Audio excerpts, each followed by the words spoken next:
Nagaaf jaalalli waaqayyo hunduma keessaniif haa ta'u. Ani obboleessa keessan faarfataa Maanu'eel Gaaddisaadha. Mucaan iskiriinii moobaayilii kanarratti argitan mucaa daa'ima obsaa Daani'eel nama jedhamudha.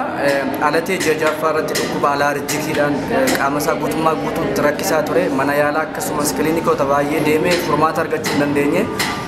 Wanti namaaf dadhabame waaqayyoof akkuma danda'amu guutummaa guutuutti mucaa kanarraa ji'a tokko kan hin turre keessatti irraa badee daa'imni kunis amma waggaa lammaffaa qabatee jira. Akkuma amma bukkeetti naannoo kanatti argaa jirtan. Kanaaf guutummaa guutuutti daa'imni kun fayyeera. Isa kana godheef waaqayyoon galateeffadhaa. Tolee, nagaan waaqayyoo hunduma keessaniif haa baay'atu jecha ani maqaan koo Daani'eel Amanteen jedhama. Daa'imni kunis immoo obsaa Daani'eel jedhama. Mucaadhuma kooti. Yeroo darbe bara 2011 keessa dhukkuba hin beekamneen na jalaa qabame mana yaalaa iddoo hedduu geesseen ture. Innis immoo dhukkubichi alaarijjikiidha naan jedhanii turanii yaalchisee wanta ani hojiin hin taane hin jiru. Achiin booda carraa ta'ee tajaajilarra kan turan obboleessa keenya kun asumatti kan argamu faarfataa Maanu'eel Gaaddisaati.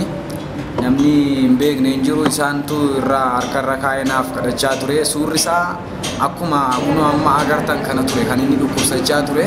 Dhukkubicharraa mana yaalaa kamittiyyuu fayyuu hin dandeenye. Achiin booda waaqayyoon naa kadhatanii fi sana booda mucaan koo ji'a ja'aan booda hin fayye. Ani immoo akkatti illee waaqayyoodhaaf ragaa bahu naaf hin mijanne, isheenis hin dandeenye. Sanaan booda akka carraa ta'e waggaa 2 booda erga mucaan koo guddate booda faarfataa Maanu'eel kanaan wal barre bakka hojii koo dhufanii sana booda mucaan koo akka fayyaa ta'e akka kanarraa dhibamaa ture. Suura sana biratti kaawwatanii yaadannoodhaaf jiru. Mana isaanii walumaan deemnee fuunee akka kanatti mucaa koo fayyaa kana waaqayyo naa fayyisee kana waaqayyoon galateeffachuun hin barbaada. Bakka dhuma jirutti waaqayyo yoo galateeffatte waaqayyo immoo siif fudhata.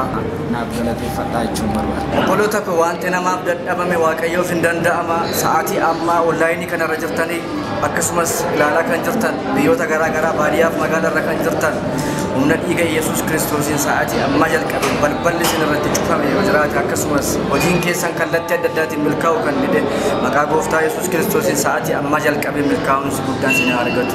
Eebbifamaa.